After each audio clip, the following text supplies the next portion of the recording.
Chapter 3, Exercise 15. Let A be the set of functions such that for any f and g in A, either f is a subset of g or g is a subset of f. Show that the union of A is a function. Okay, disclaimer. I do not have a pencil right now, so I am going to write everything in this video with my finger. I apologize for the very shitty handwriting in advance. Okay, with that said, to show that UA is a function, I never noticed how much of a sausage finger I have until this moment. We have to show two things. We have to show that the union of A, oh my god, is a relation, and B, the union of A is single valued. I have the handwriting of a toddler. Okay. It's okay. We'll get through this. Alright.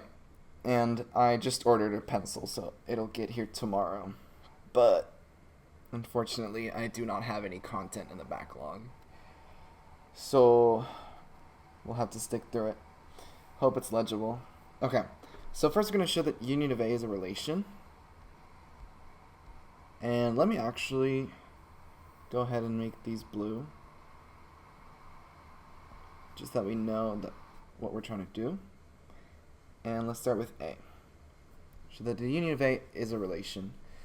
So a relation, as you may recall, is just a set of ordered pairs. So we want to know that if anything is in the union of A, then it must be an ordered pair, right?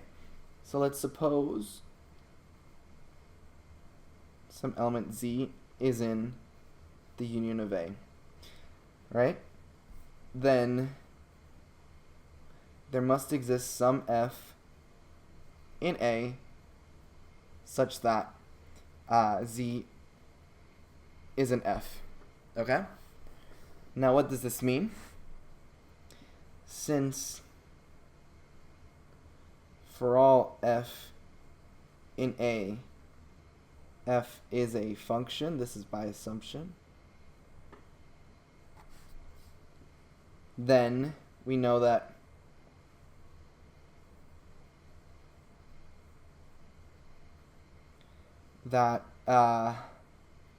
Z must be an ordered pair, right? Why? Because functions only contain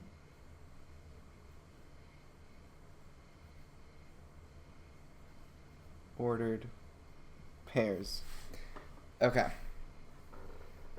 I hope it's legible. Please let me know if this is like completely illegible. Yeah. Okay. All right. I just can't stop laughing. Oh my god, this doesn't even look like a word. N-T-A-I-N. Okay. Yeah, okay. That looks okay. Right, now, what's next? So there you go. So, thus, the union of A must only contain, why is that word so hard to write?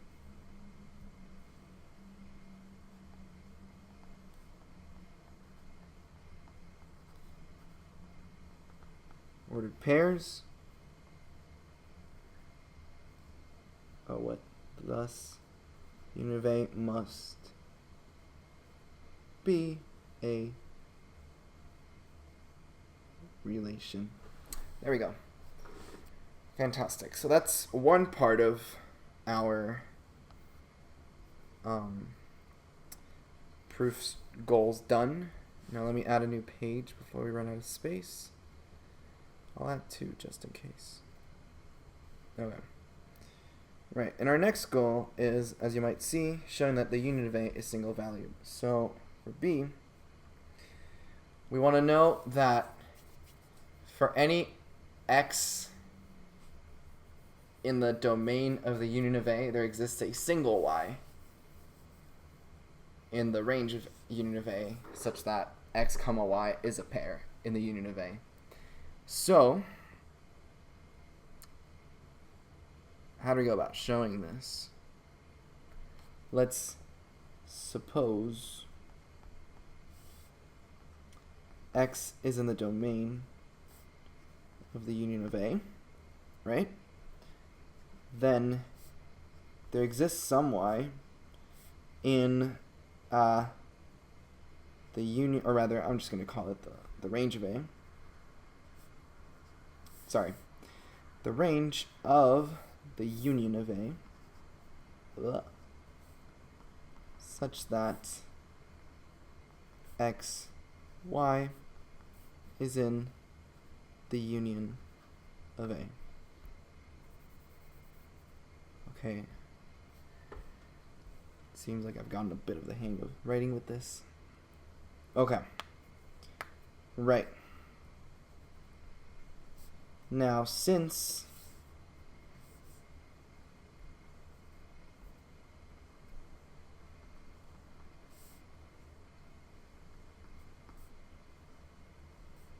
x comma y is in the union of A, there exists some f in A such that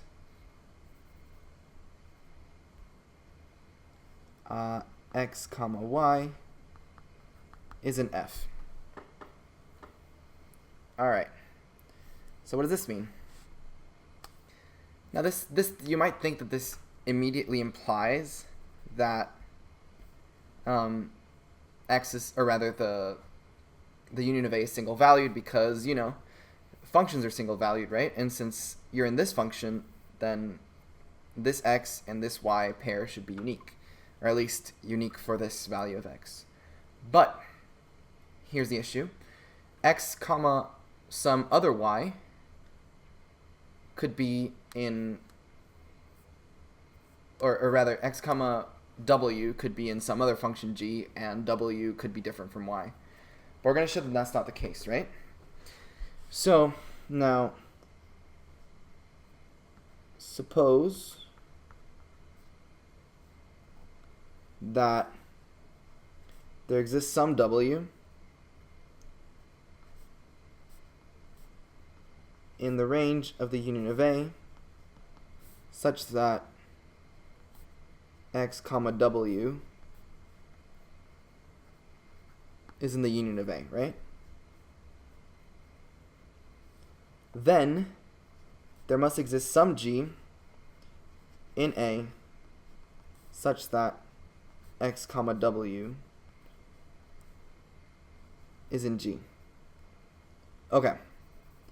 Now here's where we use the info that was given to us at the beginning, and let me clear up these dots that just keep showing up. They're annoying me so much. That looks okay. Oh, there's one right here. Okay. Right. So what was given to us in the beginning as some extra info, we were told to assume that for any f and g in A, either f is a subset of g or g is a subset of f, right? Now,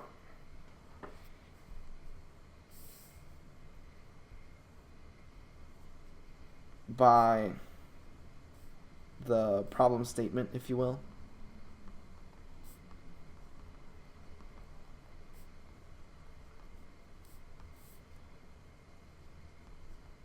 either f is a subset of g or g is a subset of f, right? If f is a subset of g, then what do we know? Then x comma y must be an element of G.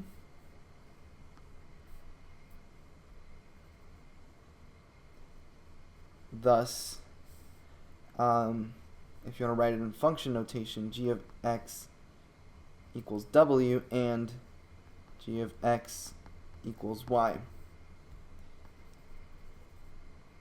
Now, since g is a function,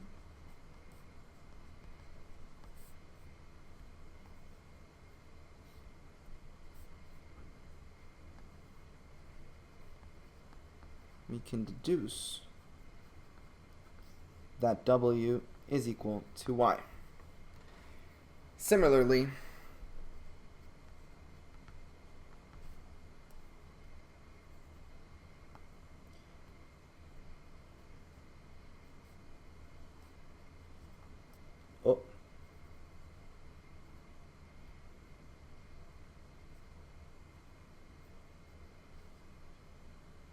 if G is a subset of F,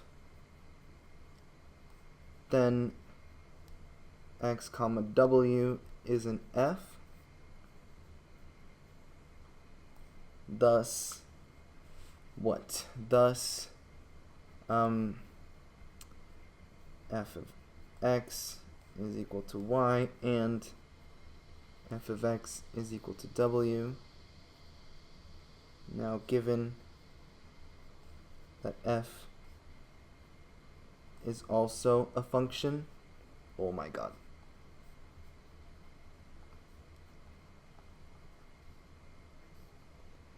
Y must be equal to w. What does this tell us? This tells us that no matter, or rather that there exists some unique value in the range of the union of A such that x comma that value is an element of the union of A. So y in the range of the union of A is unique. Now we're defining unique here as if you pick any other value that could be a candidate, then these two must be equal. Okay, so right. In other words, union of A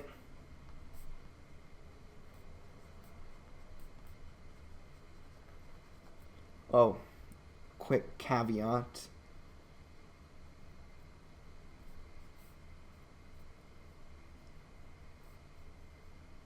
For this choice of x.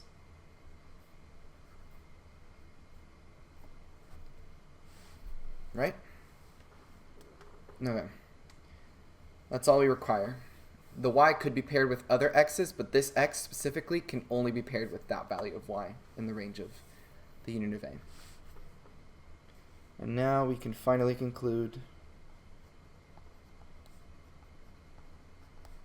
that the union of A must be a function.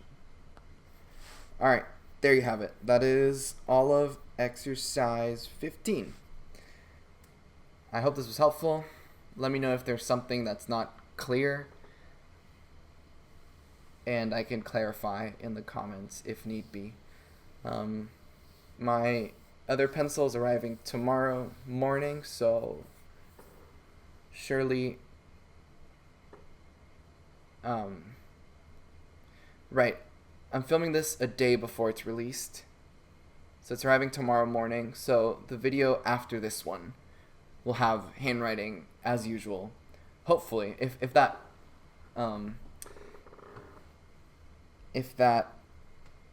pencil also works. Otherwise, I'll just keep doing this until I finally get some quality hardware. Anywho, I digress. I hope this was helpful. I will see you in the next video. Bye bye.